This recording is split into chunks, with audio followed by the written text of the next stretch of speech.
Bonjour et bienvenue dans une nouvelle vidéo sur la cybersécurité d'après le blog Cocomelon. Ici on va voir comment faire un développement de logiciel et avoir une persistance avec l'utilisation des options d'exécution de fichiers images en C++.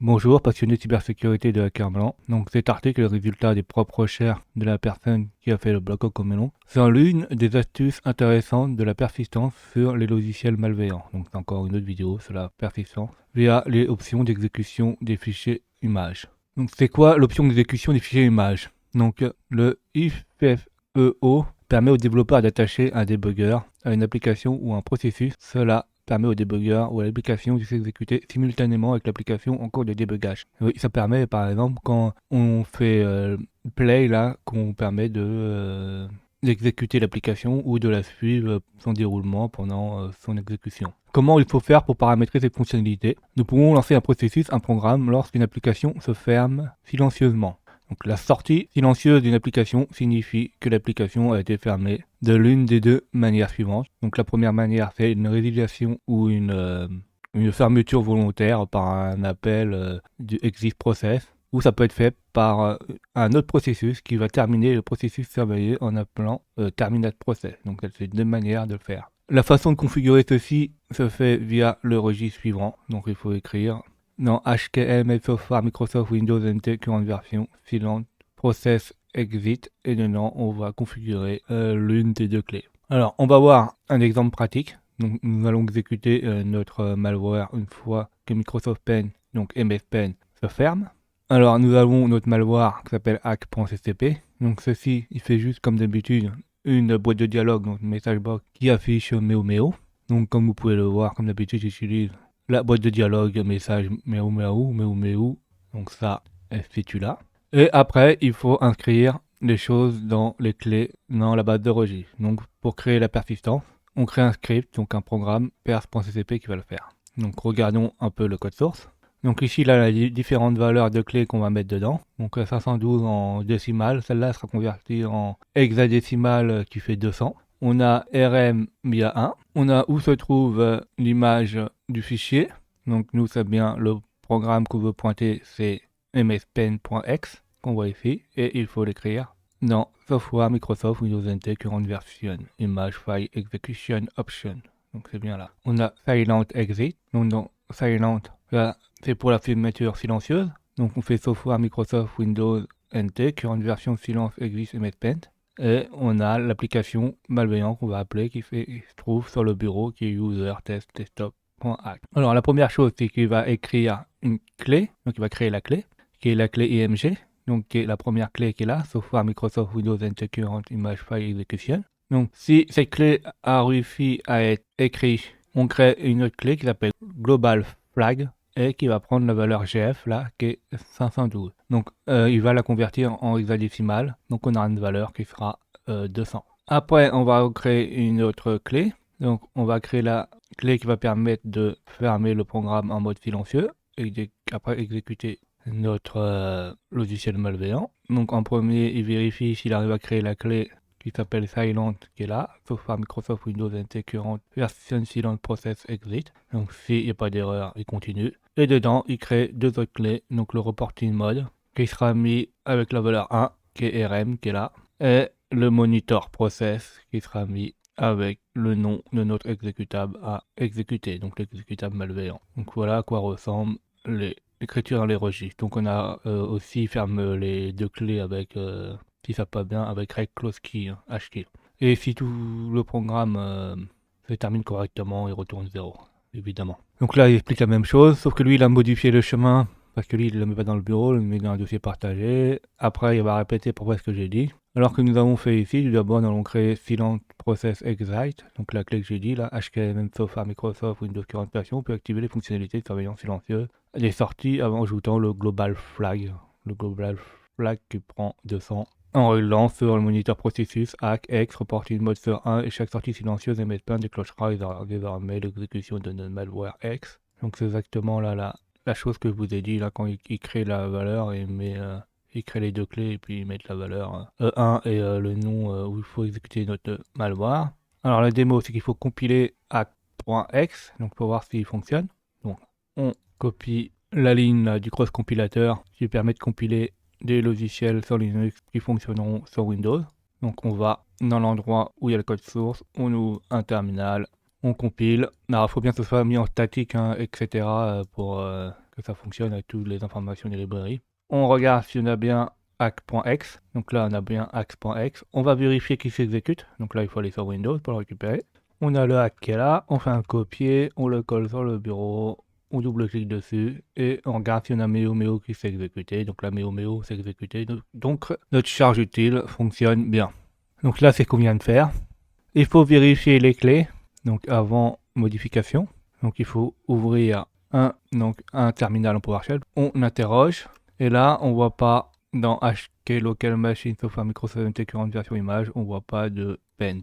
On va faire la même chose pour le Current Version Silent Process Exist. Donc il faut bien mettre reg. Là on voit que la clé n'existe pas, donc il ne la trouve pas. Comme on pouvait contacter, comme prévu, certaines clés de registre sont manquantes dans notre application cible, donc il ne démarre pas et se ferme, rien ne se passe. Oui, par exemple, si on va exécuter Paint et qu'on le ferme, normalement, il n'y a rien qui se passe. Je peux vous le montrer. Là, j'ouvre mon Paint, je le ferme, il n'y a rien du tout qui se passe. Donc, pour qu'on puisse modifier le registre comme il faut compiler perf.ccp, donc on va le compiler. Donc là, on le compile, on regarde si on a bien perf.exe, donc là c'est bon. Après il faut l'exécuter et regarder les clés de registre. Alors comme il est écrit dans la base de registre, il faut l'exécuter en mode administrateur, hein, sinon ça fonctionnera pas. Donc on ouvre le terminal en tant qu'administrateur, on exécute perf.exe, on va voir dans la base de registre si on voit paint.exe, dans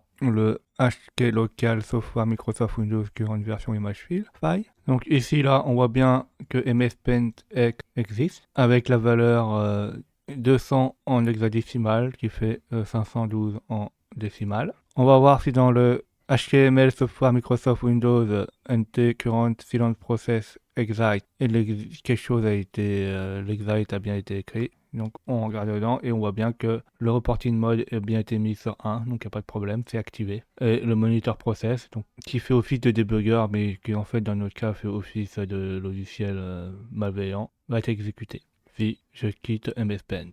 Donc là il a ouvert MS Paint et il regarde avec ACR Process 2, et il regarde le PID et c'est QFault X qui s'exécute. Et le reporting mode, clé du registre active le processus de rapport d'erreur, le where fault.x qui sera le processus parent du moniteur de la valeur clé.x. Donc ça, on va vérifier si ça fonctionne. Donc la première chose à faire, c'est d'activer process monitor. Si je clique pour exécuter Paint, ça l'exécute.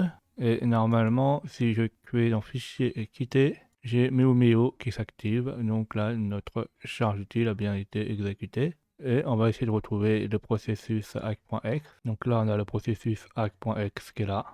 On double-clique. On voit qu'il est sous le processus 5644. Son parent, c'est bien wherefault.exe. Donc le programme qui appelle le débugage. Donc tout fonctionne comme on l'a dit. Donc on dit que WFAult est utilisé pour cibler les erreurs liées au système d'exploitation, aux fonctionnalités et aux applications. Donc il n'y a pas eu d'autres erreurs. Donc là il y a une autre méthode. On va faire un type de débugage en IFEO. Donc il existe une autre implémentation d'IFEO via la clé du débugger. Donc il faut créer simplement un débugger pour un processus victime de la clé de registre. Donc c'est dans HKML Software Microsoft Windows NT version image file exécution option MS Paint. Donc ça on l'avait déjà vu, mais il faut créer une clé dedans et il suffit que l'application malveillante soit stockée dans System32 et on a le code qui est ici. Donc on va d'abord copier notre charge utile hack.exe, copier dans C Windows System32. Donc là pour les droits administrateurs pour le copier dedans, on fait continuer. Donc là il est copié et on a un autre code source qui ressemble à ceci. Donc regardons ce qu'il fait. Donc ça c'est la même chose, là il met la même valeur, 512 GF et 1, donc là c'est la même clé là dans Software Microsoft Windows Current version Image MS Paint. Le nom du chemin maintenant il est plus sur le bureau mais il est mis dans hack.exe, donc ça va être le sous-processus qui va le chercher et si le programme se trouve au même endroit que hack.exe, il va l'exécuter. Donc ça doit être Explorer qui va sûrement exécuter .exe. On verra en l'analysant et process hacker tout. Comme dans perf il va essayer de créer la clé dans HT local, donc la clé qui est là. Et là, une fois que la clé est créée, il va créer d'autres clés. Donc il va créer une clé qui s'appelle debugger et qui aura la valeur de hack.x. Donc il faut la compiler. Donc on compile. On regarde si on a perf2.x. Donc la perf2.x est bien là. Donc là, il y a un exemple, comment on va l'exécuter. Donc là, on a bien le hack.x que j'ai mis dans system32. Il faut vérifier qu'on a bien dans exécution option mspaint, on a bien ça. Donc on va le vérifier. Donc la exécution, et on a créé avant qui s'appelait mspaint.x. Là, il n'y a rien parce qu'on n'a pas exécuté perf.x. Donc une fois qu'on va exécuter perf2.x, normalement, on devrait avoir la valeur qui change. Donc regardons. Là, on voit que la valeur a changé. Et maintenant, on a debugger et la valeur hack.x dedans. Donc si on exécute paint, normalement, on devrait voir meo tout de suite. Et avant, il faut bien mettre process hacker pour voir d'où ça vient. Donc là, on exécute process hacker. On exécute paint. Et là, on voit que dès le début, il y a meo qui est activé. Et là, on voit hacker qui est là, .x. On double-clique dessus. Et on voit qu'en fait, la commande ligne, c'est bien hack. Non, c'est Windows, System32, MSPaint. Et ce qui est intéressant, c'est qu'on voit que le parent, c'est l'Explorer en 3500, donc c'est les fenêtres qui a été activé notre charge utile. Donc lorsque le processus Microsoft Paint MSPaint est lancé, le logiciel malveillant sera exécuté. Donc c'est bien, ça fonctionne. Cette astuce de persistance est utilisée par le groupe apt29 et les logiciels comme Sunburst dans la nature. Donc, alors avant de terminer, il faut nettoyer ce qu'on a mis dans les registres. Donc là, ce qui est mis dans mspaint.x là-dessus, là. À la place de faire un query, on va l'effacer. Donc on enlève le /s et on met à la place de query, on met delete. On confirme, on dit oui, et là, c'est effacé. Et on fait la même chose dans silent process exit. Ça, on l'efface aussi. On fait delete. On fait oui.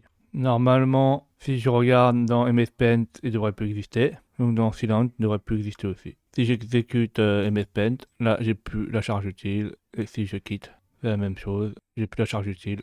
Ça a bien été nettoyé. J'espère que cet article fera connaître aux équipes bleues et cette technique intéressante et ajoutera même une arme à l'arsenal des équipes rouges. Donc c'est intéressant pour tout le monde, aussi bien pour les équipes défensives qu'offensives, ou pour toute personne qui s'intéresse de près ou de loin à la cybersécurité. Alors il s'agit seulement de cas pratiques à des fins pédagogiques uniquement. On est ici pour apprendre, pas pour faire des bêtises. J'espère que vous avez appris des nouvelles choses. N'hésitez pas à mettre des commentaires pour j'ai des retours, mettre des pouces bleus, s'abonner et cliquer sur la cloche de notification pour être au courant des nouvelles vidéos qui sortent.